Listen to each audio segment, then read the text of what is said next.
जय माँ काली, जय माँ तारा। वेलकम टू सिद्धि 7। अब कमरे में मैं जाप करता था और वो छोटी लड़की रोज आ जाती थी।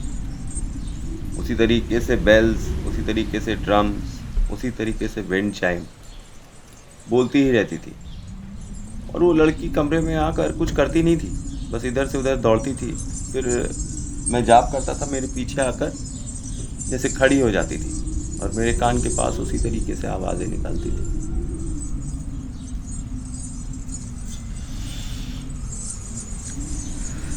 जब ये कई दिन तक होने लगा तो मैंने अपने गुरुजी से बोला कि कब तक मैं बात नहीं करूं। वो बोले कि कब तक की बात नहीं है, एक गुप्त क्रिया करवाता हूं तुझसे। क्योंकि हम शमशान नहीं जाते हैं, क्योंकि हम शमशान नहीं जा सकते हैं और तारा माता शमशान की देवी हैं। तो बिना शव जागरण किए वो खुश नहीं होंगी। मैं बोला बाबा, ये सब मेरे बस का नहीं है।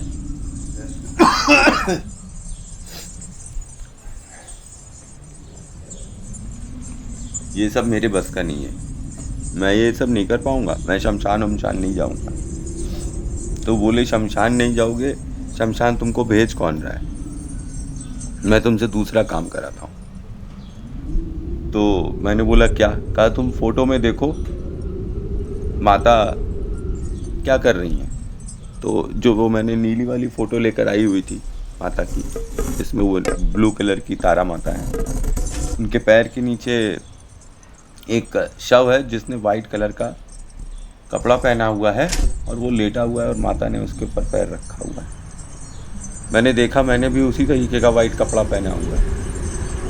अब मैंने कहा ये कौन तरीका है?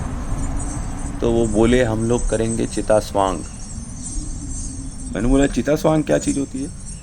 कहा कि हम लोग इसी कमरे के अंदर आग जलाकर तुम यहीं पे लेट जाना और सो जाना 1 घंटा। क्योंकि सुबह हो जाती थी तो सुबह मैं आधा घंटा वहीं पे बैठा रहता था अपने कक्ष में जहाँ मैं पूजा करता था, और उसके बाद मैं चला जाता था सोने के लिए अपने बेडरूम में। अब गुरु ने बोला कि इसी ही कमरे में आपको सोना भी है। तो मैंने बोला ठीक है। अब जैसे उन्होंने बोला मैं वैसा ही करता गया। अब इट वॉज़ वेरी रिस्की, मैं तो नहीं बोलूँगा, इसीलिए लोग शायद शमशान चले जाते हैं। क्योंकि आप अगर कमरे में आग लगाएंगे, आग जलाएंगे सर के पास और बगल में, और केवल एक अंगोछा लपेट कर आप सो रहे हैं, तो सोते सोते भाई आप में को भी आग लग सकती है, कमरे को भी आग लग सकती है। ये मैंने कई बार सोचा ये रिस्क, पर क्योंकि मुझे चस्का इतना ज़्यादा लग गया था इन सब चीज़ों का, और माँ से मिलने की इतनी प्रबल इच्छा थी कि ये रिस्क मैंने लिया। वो लड़की रोज़ जाप के समय आ जाती थी और इधर उधर दौड़ती थी। मुझे लगता था वो चाहती थी कि मैं आँख खोलकर उसे एक बार देख लूँ, पर ये मैंने नहीं किया, गुरु आज्ञा नहीं थी। फिर सुबह 5 बजे के करीब जब हवन कुंड में मतलब ज्वाला प्रज्वलित रहती थी, तो सर के पास और बगल में दोनों साइड में ज्वाला प्रज्वलित कर कर वहीं पे कमरे में सो जाया करता था। तो ऐसा प्रतीत होता था जैसे कि कोई चिता जल रही है। तो इन शॉर्ट गुरुजी ने मुझे शव बनाकर चिता में एक तरीके से एक्ट करने लगे कि उन्होंने मुझे इस तरीके से करवाया 1 घंटा रोज। और आप बिलीव करोगे उस 1 घंटे में कमरे में इतना धुआं भर जाता था, इतना धुआं भर जाता था हवन कुंड का, कि आदमी वहाँ बैठ नहीं सकता है। और मैं वहाँ 1 घंटा सो जाता था और मुझको कुछ नहीं होता था। और जब मैं उठकर पूजा कक्ष से बाहर निकलता था अपने, तब मुझे रियलाइज़ होता था कि हे भगवान, कितना ज़्यादा पूरे रूम में धुआं ही धुआं, धुआं ही धुआं, धुआं ही धुआं। इस चीज़ को करते करते मुझे कम से कम 3 महीने हो गए। 3 महीने तक मैं यही चितास्वांग करता रहा, करता रहा, करता रहा, करता रहा। अब तारा साधना को करीब 5 मंथ्स के आसपास हो गया था। 5 मंथ्स तक करता रहा था जाप, और पूरा कमरा जो है धुएं की कालिक से भर गया। बहुत ही रिस्की था ये तो बहुत ही रिस्की था। अब मैं सोचता हूँ तो मैं कहता हूँ कि देखो गुरु ने क्या क्या करवा दिया और जिंदा बचा दिया। एक बार मैंने बोला भी कि मैं जल जाऊँगा, वो बोले तुम भरोसा रखते हो ना मुझ पर? तो मैंने बोला हाँ, मैं आप पे बहुत भरोसा करता हूँ, आप पे नहीं करूँगा तो किस पे करूँगा। तो कहा कि तो तुम करो, तो मैं उसी प्रकार से करता रहा। अब एक दिन ध्यान में मुझे एक 7.5 फुट की बड़ी सी माता दिखाई पड़ी, ब्लू कलर की। उनके 2 ही हाथ थे और आंखें उनकी नीची, जैसे कि गौतम बुद्ध की होती है ना आंखें ध्यान मग्न, वैसे तरीके की। बड़ी बड़े बाल और चीते की खाल उन्होंने पहन रखी थी, और एकदम बॉडी बिल्डर जैसा उनका शरीर था, एकदम ज़बरदस्त कि अगर कोई उनसे भिड़े ना तो वो उसको उठा के फेंक दें। पर वो इतनी अच्छी और शांत लग रही थी, मुस्कुरा रही थी, हल्का हल्का जैसे मुस्कुराता है आदमी ना, बिल्कुल वैसे ही हल्का हल्का मुस्कुरा रही थी। और मैंने देखा कि एक छोटा बालक, मुझे ऐसा लगा कि वो बालक मैं हूँ, तो मैं उनके पास गया, और वो इतनी बड़ी थी कि मेरे कमरे से जैसे उनकी गर्दन बाहर निकल गई, कि बहुत 7-8 फीट की, काफ़ी हैवी ड्यूटी। मैं तो उनके सामने एकदम जैसे बच्चे के समान ही था। तो मैंने उन्हें देखा, तो उन्होंने मुझे देखा, लेकिन उन्होंने आँख नहीं खोली। बस वो, मैंने उन्हें देखा तो वो आँख नीची कर कर मंद मंद मुस्कुरा रही हैं। मैंने उनकी उंगली पकड़ी और कहा, चलो माँ, हम लोग नदी किनारे उसी चट्टान पर चलेंगे, वहाँ मैं तुम्हारे गोद में सर रख कर सो जाऊँगा, तुम मुझे कहानी सुनाना, बहुत थक गया हूँ माँ, आओ चलो तुम मेरा सर सहलाओगी। तो वो कुछ बोली नहीं, बस उंगली पकड़कर मैं उनके साथ गया। एकदम मैं बालक के रूप में अपने आप को देख रहा था, और बगल में एक झरना था, नदी थी, जिसका पानी पहले तो नीला था नॉर्मल, फिर उसके बाद लाल हो गया जब हम लोग वहाँ लेटे। तो भी मुझे कोई फ़र्क नहीं पड़ा, मैं वहीं उनकी गोद में सर रख कर सो गया।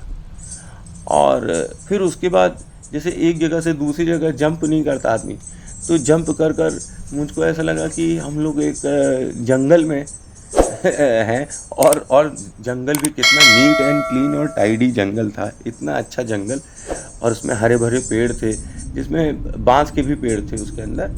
और जो ज़मीन थी उस पे जो ग्रास थी वो ऐसी लग रही थी जैसे कि लॉन की ग्रास। तो मैंने पूछा, माँ ये मुझे कहाँ लेकर आ गई हो? तो वो बोली, ये मेरे बेटे कृष्ण का जंगल है, वृंदावन, और यहाँ मैं उसके साथ खेलती हूँ। तो मैं भी वहाँ पे उनके साथ आइस पाइस खेल रहा था, मुझे लगा कि हम दोनों आइस पाइस खेल रहे हैं। ऐसा आनंद आया कि मैं बता नहीं सकता हूँ आपको कि किस तरीके का अनुभव है ये। इतना आनंदमय अनुभव, और ये अनुभव मुझे इतना अच्छे से याद है कि आज भी मैं जैसे सोता हूँ ना तो हमेशा इसको याद करता हूँ, क्योंकि इसको याद करके मेरे चेहरे पर मुस्कान आ जाती है। जो शांति और आनंद मिला इस एहसास पे, वो कोई भी शब्द बयान नहीं कर सकते। खैर उसके बाद एक दिन मैं जाप करते करते बोला कि माँ तुम मुझे छू लो, माँ तुम मुझे एक बार छू लो, माँ तुम मुझे एक बार छू लो।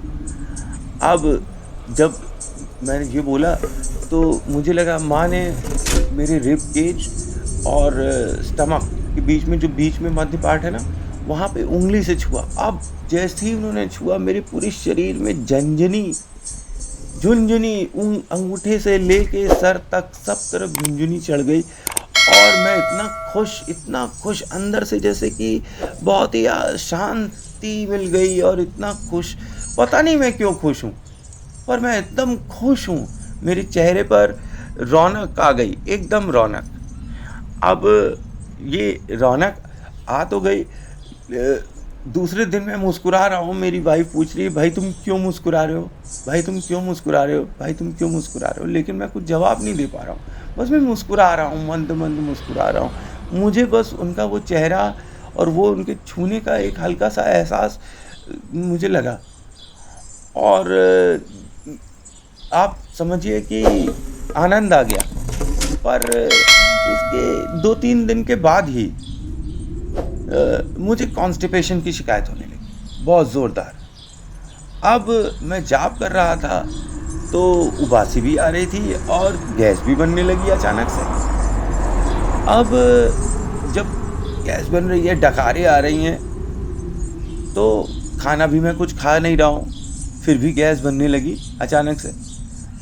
और एक दिन जॉब करने के बाद जहाँ पर मुझे लगता था कि उन्होंने छुआ है, मुझे इतनी तेज़ दर्द होने लगा, इतनी तेज़ दर्द होने लगा कि मैं बिलबिलाने लगा।